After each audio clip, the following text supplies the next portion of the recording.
And so he wanted to go to Morocco for falcon hunting, so we ended up breaking it down and putting an Antonov and flying it to Morocco.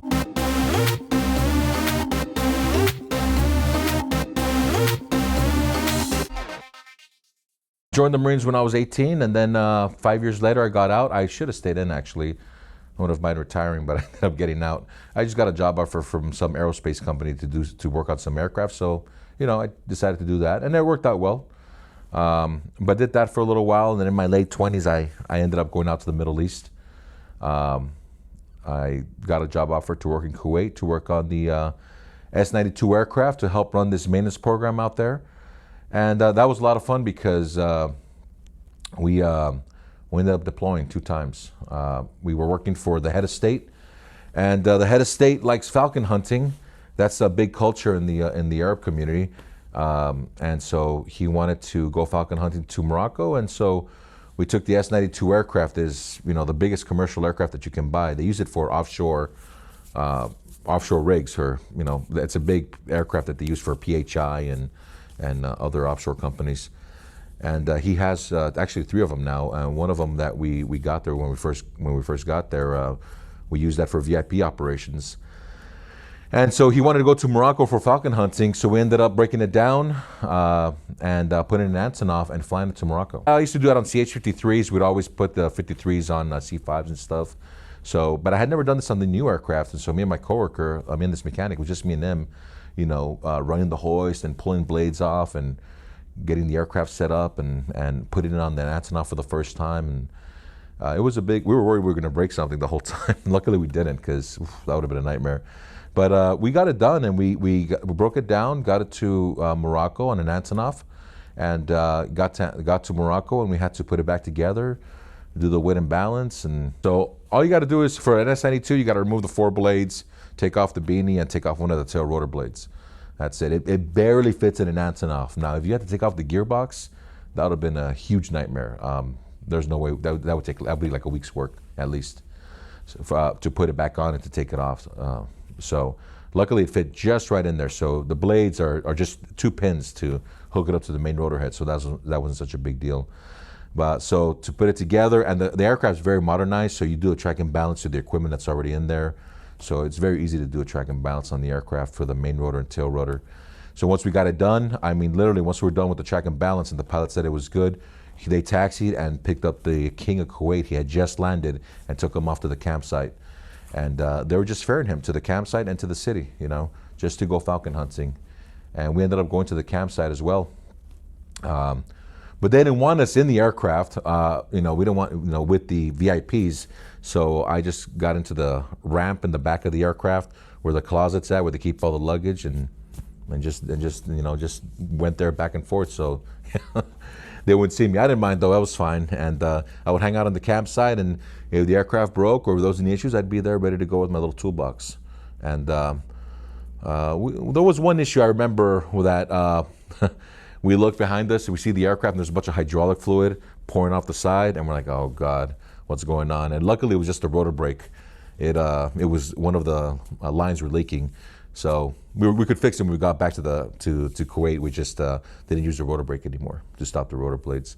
But besides that, it was fun because they ended up being very friendly to me, the Kuwaitis, and we ended up they showed me how to do the falcon hunting.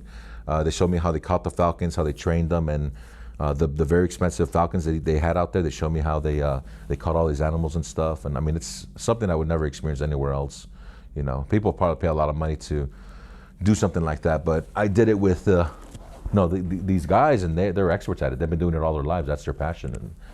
And the one falcon that was the King of Kuwait's was they said it was worth $1 million. This thing was this big, and it was solid white, and it was beautiful. And I got a picture with it, and I got it in my house framed up. But I ended up meeting him. He was a real nice guy, and then eventually they got to know me so well. So whenever we flew in the aircraft, they didn't care if I was in the cabin anymore.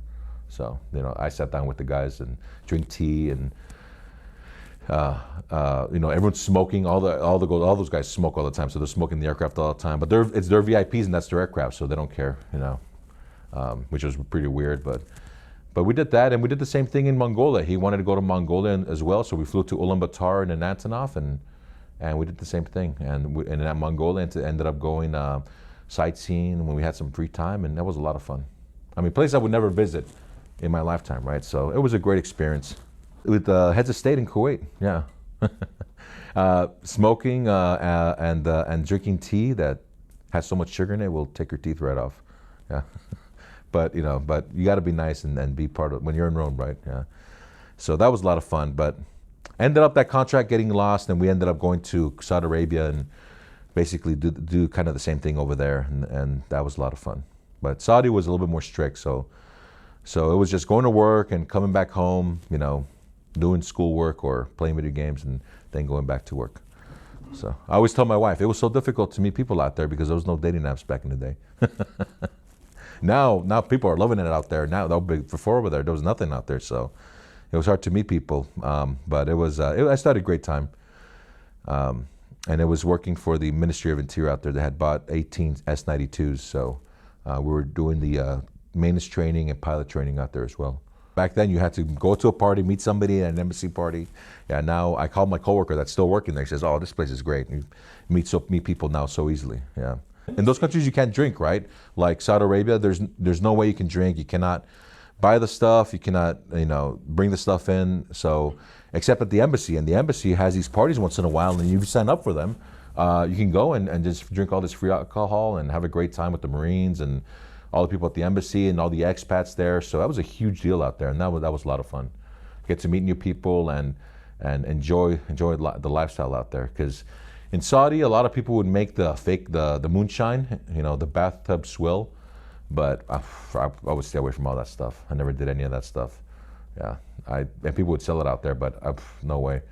So the embassy parties were great. But then when we went to Abu Dhabi, to UAE, that was, forget the embassy parties. You can do whatever you want over there. There was nightlife and bars and hotels and clubs, and it was like being in Las Vegas, basically.